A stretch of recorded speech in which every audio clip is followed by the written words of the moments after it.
All right, let's dive in. How does an entire nation, a complex modern society, fall under the spell of one man and one single, all consuming idea? That's what we're looking at today Mussolini's Italy. It's a powerful and, frankly, a cautionary tale about the creation of the fascist state. And this really is the central question that's going to frame our entire discussion.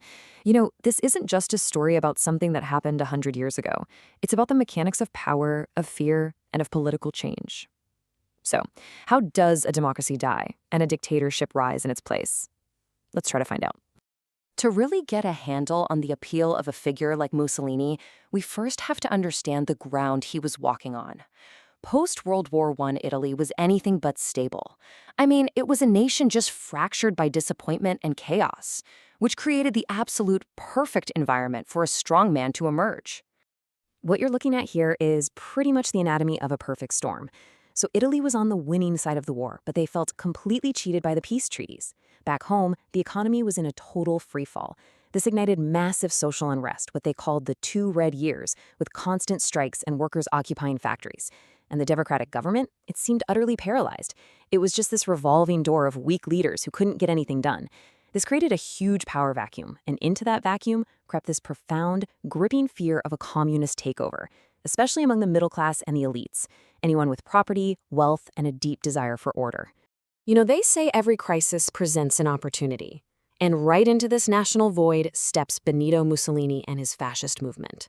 He offered a radical, violent, and, for many people at the time, a deeply seductive alternative to all that chaos. The ideology's name really tells you everything you need to know about its core principle. The fasces, that was an ancient Roman symbol of power. The message was brutally simple.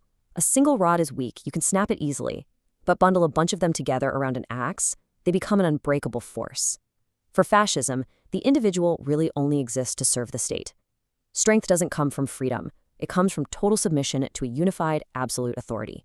And this slide, I think, brilliantly shows how fascism positioned itself by defining what it was against. Think about it. In a time of government paralysis, it just rejected democracy's focus on individual rights as weak, messy, and inefficient. During a time of constant strikes, it rejected socialism's focus on class struggle as dangerously divisive. Instead, it offered a so-called third way, a hyper-nationalist, authoritarian state where the will of one single leader promised to end all the division and restore order through sheer force.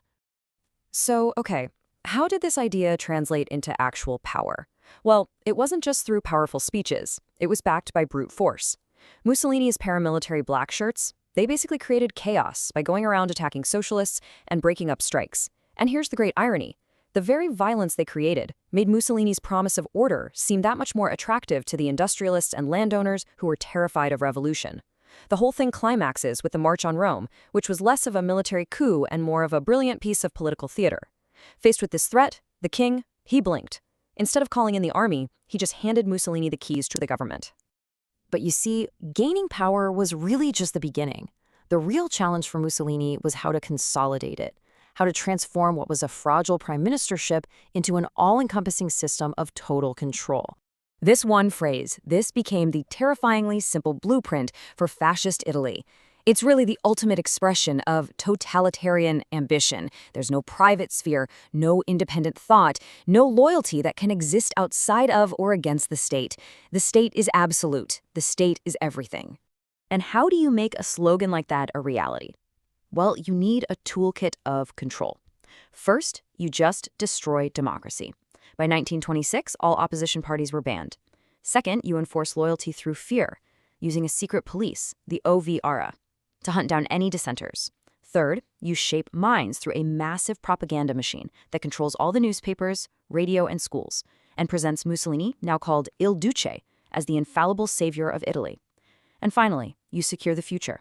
You indoctrinate the next generation in state-run youth groups, teaching them a very simple creed: believe, obey, fight. Control also meant projecting an image of efficiency and competence. So Mussolini launched these grand economic campaigns, like the Battle for Grain, which aimed to make Italy self-sufficient in food, a really powerful nationalist message. He poured money into massive public works, building highways, draining marshes. Now, these projects did create jobs, absolutely, but more importantly, they were highly visible propaganda, showing off the regime's supposed efficiency. He also created something called the corporate state, which was presented as this revolutionary way to end class conflict. In reality, though, this system basically dismantled unions and crushed the power of labor, ensuring the state had total economic control. Now, the year 1929, this marks a political masterstroke. Mussolini solves a problem that had plagued Italy for decades, and in doing so, he gains an incredibly powerful new ally. By signing the Lateran Treaty, Mussolini ended the long hostility between the Italian state and the Catholic Church. He gave the Pope total sovereignty over Vatican City, and he made Catholicism the state religion. So what did he get in return? Well, something invaluable: the blessing of the Church. This single act gave his regime a stamp of legitimacy in the eyes of millions of devout Italians, and it effectively neutralized the one institution that was powerful enough to actually challenge him. So fascism's core beliefs, its glorification of war, its extreme nationalism, its constant need for struggle, it meant that peace was never really the goal. Greatness, Mussolini believed, was measured by the territory you conquered. And this belief inevitably pushed Italy down a path of aggressive, dangerous expansion. Mussolini literally dreamed of forging a new Roman Empire, one that would dominate the Mediterranean. And his first major target was Ethiopia. This brutal 1935 invasion was meant to be a raw show of force, a way to avenge an old colonial defeat and expand Italy's empire in Africa. And while the rest of the world condemned it, the invasion was wildly popular at home. It was a huge propaganda victory that just stoked national pride to a fever pitch. The next crucial step was the Spanish Civil War. By sending troops and planes to support a fellow fascist, General Franco, Mussolini found a common cause with Adolf Hitler's Nazi Germany. You could say Spain became the dress rehearsal, forging the political and military bonds between the two dictators that would soon become the infamous Pact of Steel. The last major move before all-out war was the invasion of Albania in 1939. It was another land grab, designed to project power and expand Italian influence in the Balkans. But each conquest, from Ethiopia all the way to Albania, only fueled the regime's ambitions and dragged Europe closer and closer to the abyss. Italy was now firmly on the path to World War II. Okay, so we've seen how it all happened, but this leaves us with a lingering and, I think, a much more difficult question. Why? Why wasn't this trajectory stopped? And what can we possibly learn from it?